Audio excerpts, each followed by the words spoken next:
जय हिंद प्यारे बच्चों, कैसे आप सभी। मैं उम्मीद करता हूं कि आप लोग अच्छे होंगे।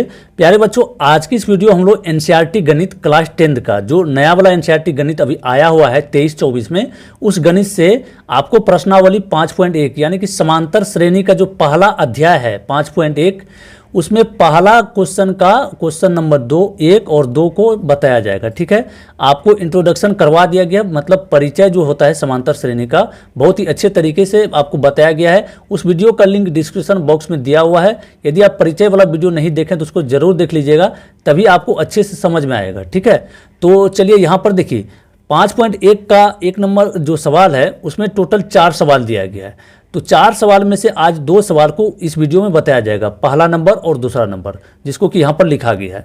तो देखिए कहता क्या है, पहला नंबर में क्या करने के लिए बोला जा रहा है। यहाँ पर पढ़ते हैं हेडिंग को। निम्नलिखित स्थितियों में से किन स्थितियों में संबद्ध संख्याओं की सूची एपी में है, और यदि एपी में है तो क्यों है, उस चीज़ को बताना है हम लोग को। ठीक है, तो यहाँ पर देखिए 1 नंबर का जो सवाल हम लोग का दिया हुआ है, सबसे पहले उसको पढ़ते हैं। सवाल है कि प्रत्येक किलोमीटर के बाद का टैक्सी का किराया, जबकि प्रथम किलोमीटर के लिए किराया कितना है 15 रुपया, और प्रत्येक अतिरिक्त किलोमीटर के लिए किराया है 8 रुपया। मतलब पहला किलोमीटर जो चलता है, कोई व्यक्ति है पहला किलोमीटर टैक्सी के साथ चलता है तो उसको लगता है क्या 15 रुपया। ठीक है, यहाँ पर अलग पेज में आपको बता दे रहे हैं। देखिए मान चलिए यह व्यक्ति है, कोई व्यक्ति ए, एक नाम का कोई व्यक्ति है, इसको यहाँ से लेकर के यहाँ तक जाना है। ठीक है, और वह किसका सहारा लेता है, तो टैक्सी का सहारा लेता है। तो पहला जब 1 किलोमीटर जाता है, टैक्सी वाला उससे बोल रहा है कि पहला 1 किलोमीटर के लिए मेरा जो भाड़ा है, मेरा जो किराया है वो कितना है 15 रुपया। कितना है 15 रुपया। ठीक है, इसके आगे जब आप जाइएगा, इसके आगे आपको जाना होगा तो उसके लिए क्या करना पड़ेगा, प्रत्येक किलोमीटर के लिए 8 रुपया अतिरिक्त भाड़ा आपको देना पड़ेगा। प्रत्येक किलोमीटर के लिए जितना किलोमीटर जाएगा 15 में 8 8 8 जुटते जाएगा। ठीक है, तो इस तरीके से कहा जा रहा है। मतलब ये है प्रथम किलोमीटर, पहला प्रथम, ये दूसरा, तीसरा, इस तरह से चल रहा है। ठीक है, तो चलिए इसको बनाते हैं। तो यहाँ पर देखिए क्या है, प्रथम किलोमीटर का भाड़ा, तो यहाँ पर लिखते हैं प्रथम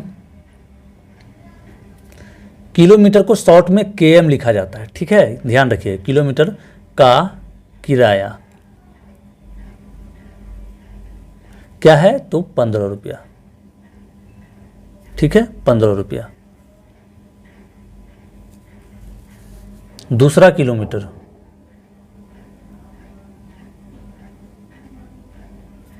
का किराया कितना होगा 15 जोड़ 8, क्योंकि 8 रुपया क्या कहा गया, यहाँ देखिए 8 रुपया जो है अतिरिक्त, यहाँ पर शब्द का यूज किया गया, 8 रुपया अतिरिक्त का भाड़ा देना पड़ता है। ठीक है, तो 15 8 कितना हो जाएगा, ये 23 हो जाएगा। उसके बाद तीसरे किलोमीटर, तीसरे किलोमीटर का किराया कितना होगा। अब ये जो 23 है इसमें 8 जुड़ जाता है। ठीक है, क्योंकि अतिरिक्त किलोमीटर के लिए उसको अतिरिक्त भाड़ा कितना देना पड़ता है 8 रुपया, तो इसमें 8 जुटेगा तो ये कितना हो जाएगा 23 8 31। ठीक है, अब चौथे किलोमीटर का किराया देखिए कितना होगा, 31 में कितना 8 जोड़ेंगे, ये हो जाएगा क्या 39 रुपया। तो इसी तरह से आगे बढ़ता जा रहा है। ठीक है, अब हम लोग का जो एपी बन रहा है, देखिए अब हम लोग का जो संख्याओं का समूह बन रहा है वो क्या बन रहा है 15 15 23 31 39, इस तरह से संख्याओं का समूह हम लोग का बन रहा है। ठीक है, तो अब यहाँ पर हम लोग टेस्ट करेंगे कि यह एपी में है या नहीं। तो एपी में होने के लिए क्या करना, देखिए पहला पद इसको किससे सूचित करेंगे, इसको ए से, दूसरा A2 से, तीसरा A3, चौथा A4। तो सबसे पहले क्या करेंगे, सार्व अंतर निकालेंगे। ठीक है, प्रथम पद को दूसरे पद में घटाएंगे, तो सार्व अंतर यानी कि D निकालेंगे। सार्व अंतर D निकालने के लिए क्या करना पड़ता है, दूसरे पद में पहले पद को घटाना पड़ता है। मतलब A2 में A1 को घटाएंगे, A2 माइनस A या A1 बोल सकते हैं। तो A2 कितना है, A2 है 23, घटा करेंगे क्या 15। ठीक है, 23 में जब 15 घटाएंगे देखिए कितना होगा, 8 होगा। अब क्या करना है, आगे वाला जो पद है, ये जो बाद वाले पद में पहले वाले पद को घटाते हैं तो सार्वंतर निकलता है। तो यहाँ पर देखिए 31 में 23 को घटाएंगे तो A3, इसका फॉर्मूला बनेगा A3 माइनस A2। तो A3 कितना है, 31 है, माइनस में 23 होगा, ठीक है। A2 कितना है, 23 है, तो यहाँ पर हो जाएगा क्या, 8 हो जाएगा, ठीक है। इसके बाद देखिए अगला जो हम लोग निकालेंगे क्या, A4। अगला पद, यानी कि अगला पद में पहले पद को घटाएंगे, A4 माइनस में A3, ये कितना है, 39 में हम लोग घटाते हैं 31 को, कितना निकल रहा है, सभी का सार्वंतर कितना आ रहा है, 8 आ रहा है, ठीक है। जब सार्वंतर समान है, जब सार्वंतर समान होगा तो वो पद क्या होगा, AP में होगा। तो यहाँ पर लिखें चूंकि सार्वंतर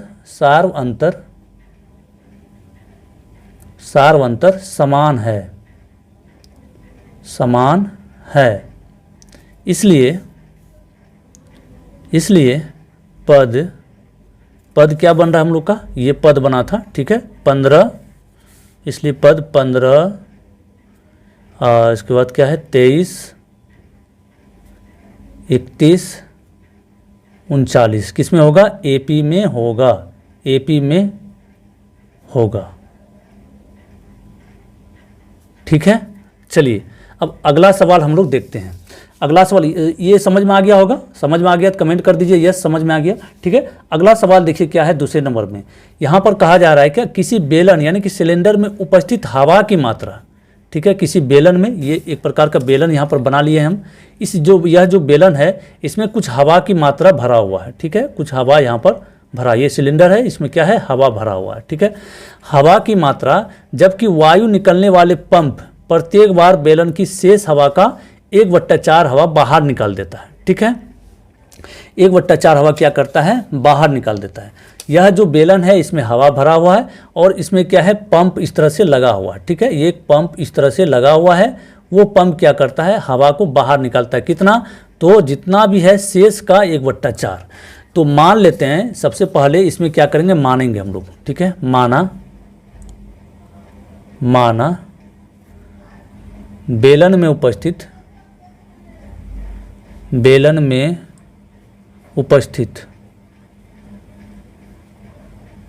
हवा की मात्रा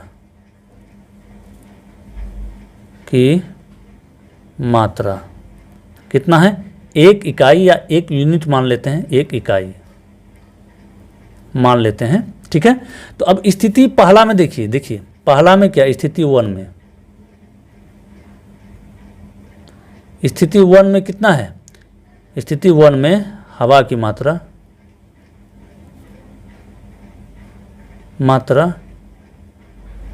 कितना है, तो 1 इकाई है।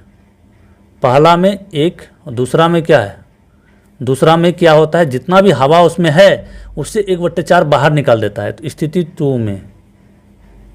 2 में हवा की मात्रा क्या है, यह जो है इससे 1/4 बाहर निकल जाता है, मतलब 1 का 1/4 क्या होता है, बाहर निकल जाता है, ठीक है ना।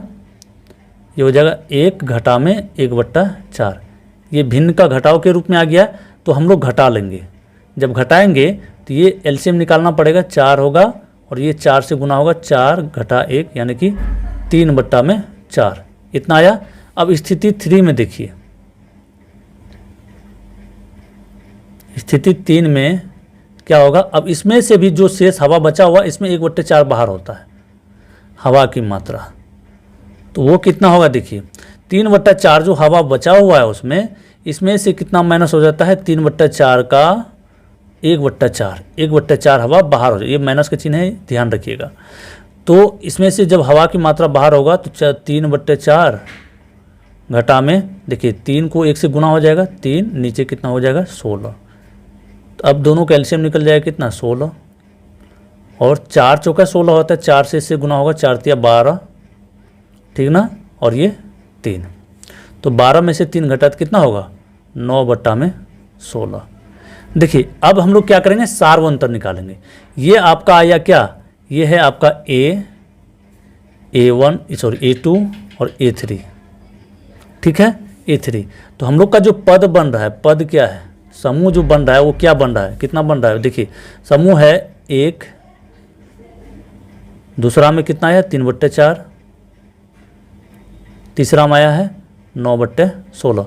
देखिए आगे भी पद आप निकाल सकते हैं, कोई दिक्कत नहीं है अगर निकालना चाहें तो, लेकिन हम लोग यहीं पर टेस्ट कर लेंगे सार्वंतर समान आ रहा है या नहीं। जब सार्वंतर समान हो जाता है तो वह चीज़ क्या होता है, एपी में होता है। तो यहाँ पर सार्वंतर बराबर क्या होगा, सार्वंतर, सार अंतर निकालेंगे, यानी कि डी निकाल लेंगे। तो डी निकालने के लिए क्या करना पड़ता है, ये है आपका A1 बोल सकते हैं इसको, A2, ये A3। तो अगला पद में पहले वाले पद को घटाते, A2 घटा A1 क्या होगा, A2 है 3/4, घटा में A1 कितना है 1 है। जब इसको घटाएंगे तो क्या होगा, देखिए एलसीएम होगा 4, यहाँ पर 3 ही होगा, और 4 एकम 4, तो ये माइनस में 4, ठीक है। तो ये हो जाएगा कितना, -1/4। चलिए अगला सार्वंतर निकालते हैं। अगले पद में पहले वाले पद को घटाएंगे, तो यहाँ पर A3 माइनस A2 करेंगे, ठीक है। 9/16 घटा में 3/4, इसको घटाएंगे। तो देखिए जब घटाते हैं तो इसका भिन्न का घटा निकल जाएगा, यहाँ पर ये होगा 16, ये 9, 4 कितने बार में आ जाएगा, 4 चौको 16, 4 में -12, तो ये हो गया -3/16। यहाँ पर देखिए जो सार्वंतर निकला है -1/4 निकला है, और यहाँ पर -3/4, मतलब असमान आया है। तो यह जो चीज़ होगा, यह जो पद बना है हम लोग का, यहाँ पर जो पद बना है 1, 3/4 और 9/16, यह एपी में नहीं होगा। क्यों नहीं होगा, क्योंकि यह सार्वंतर जो निकला है ये असमान है, सार्वंतर समान नहीं है। तो यहाँ पर लिखेंगे चूंकि सार्वंतर असमान है,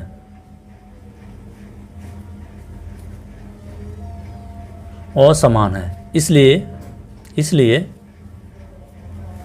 इसलिए पद 1 क्या निकला था, 1 यहाँ पर देखिए 1, 3/4, 9/16, 3/4, 9/16 एपी में नहीं होगा, नहीं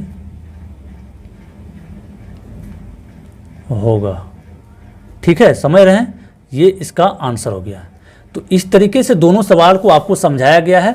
मैं उम्मीद करता हूं कि बिल्कुल आपको समझ में आ गया होगा। यदि आपको वीडियो पसंद आए तो वीडियो को लाइक करके चैनल को जरूर सब्सक्राइब कर लीजिएगा, ताकि जब भी मैं अगले प्रश्न को डालूं उसका नोटिफिकेशन आप तक पहुंच जाए। मिलते हैं फिर अगले वीडियो में, तब तक के लिए जय हिंद, वंदे मातरम।